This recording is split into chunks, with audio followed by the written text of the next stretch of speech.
বন্ধুরা, আজ ২৬শে জুলাই আর আজ ২৬শে জুলাই অন্নপূর্ণা যোজনার ৩ নম্বর কিস্তি অর্থাৎ আগস্ট মাসের কিস্তির কিছু গুরুত্বপূর্ণ আপডেট নিয়ে আমি আপনাদের কাছে হাজির হয়েছি। এখন বর্তমানে অন্নপূর্ণা যোজনার প্রত্যেকটা আবেদনকারীর মনে একটাই প্রশ্ন, তারা আগস্ট মাসে অন্নপূর্ণা যোজনার কিস্তি পাবেন কি না। আমরা সকলেই জানি অন্নপূর্ণা যোজনার তৃতীয় কিস্তি আগস্ট মাসের ১ তারিখ থেকে ৩ তারিখের মধ্যে ছেড়ে দেওয়া হবে। এখন সকল অন্নপূর্ণা যোজনার আবেদনকারীর একটাই প্রশ্ন, তারা অন্নপূর্ণা যোজনার ৩ নম্বর কিস্তি পাবে কিনা।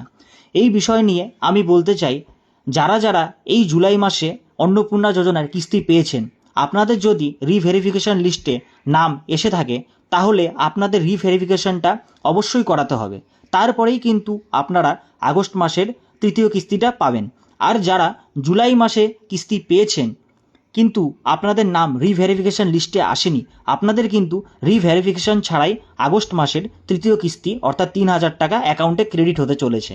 আর যারা গত ১-২ মাস ধরে আন্ডার ইনকোয়ারি অথবা আন্ডার প্রসেস অথবা পেমেন্ট ফেলিওর অথবা শুধুমাত্র সাবমিটেড এই সব স্টেটাসে পড়ে রয়েছেন, আপনারা নিজস্ব বিডিও অফিস অথবা পৌরসভা অথবা কেএমসি অথবা মিউনিসিপ্যালিটি কর্পোরেশন, আপনাদের যার যেটা আছে সেখানে গিয়ে আপনারা নিজেদের সঠিক স্টেটাস যাচাই করতে পারবেন যে আপনাদের স্টেটাসটি আন্ডার ইনকোয়ারি অথবা আন্ডার প্রসেস থেকে অ্যাপ্রুভড হয়েছে কিনা। আমার এরকম বলার কারণ, বন্ধুরা, অনলাইনে অন্নপূর্ণা যোজনার ওয়েবসাইটে স্টেটাস কিন্তু বেশিরভাগই ভুলভাল শো করে, তার জন্য আপনারা যাচাই করে নেবেন। কেননা যাদের স্টেটাস পরিবর্তন হয়ে অ্যাপ্রুভড হয়েছে বা অ্যাপ্রুভড হবে আগামী ১-২ দিনের মধ্যে, সেটা আবেদনকারীর ভেরিফিকেশনের পরেই হোক অন্যথায় নিজে থেকেই হোক, তারাই কিন্তু আগস্ট মাসের তৃতীয় কিস্তি পেতে চলেছে। আবারও বলছি, আপনারা যারা যোগ্য উপভোক্তা, আপনাদের ডকুমেন্টসে কোনো ভুল নেই, আপনারা কিন্তু আগস্ট মাসের তৃতীয় কিস্তি অবশ্যই পাবেন। যারা একদম সঠিকভাবে নির্ভুলভাবে ফর্ম ফিল আপ করে জমা করেছেন, আপনারা অন্নপূর্ণা যোজনা ৩,০০০ টাকা অবশ্যই পাবেন। আর যেটা গুরুত্বপূর্ণ কথা সেটা হচ্ছে, যাদের অন্নপূর্ণা যোজনার টাকা এই জুলাই মাসে ঢুকেছে, অন্নপূর্ণা যোজনার মনে করুন প্রথম কিস্তি আপনার এই জুলাই মাসে ঢুকেছে, এখন আপনার রিভেরিফিকেশন লিস্টে নাম এসেছে কিন্তু আপনি রিভেরিফিকেশন করাননি বা কোনো কারণবশত আপনার ফোন কল আসেনি, আপনি কিন্তু সেই হিসাবে আগস্ট মাসে তৃতীয় কিস্তি পাবেন না।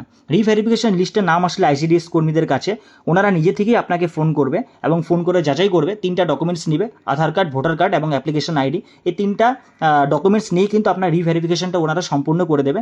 আর এরকমভাবে রিভেরিফিকেশনটা করালেই কিন্তু আপনারা অন্নপূর্ণা যোজনার আগস্ট মাসে কিস্তি পাবেন।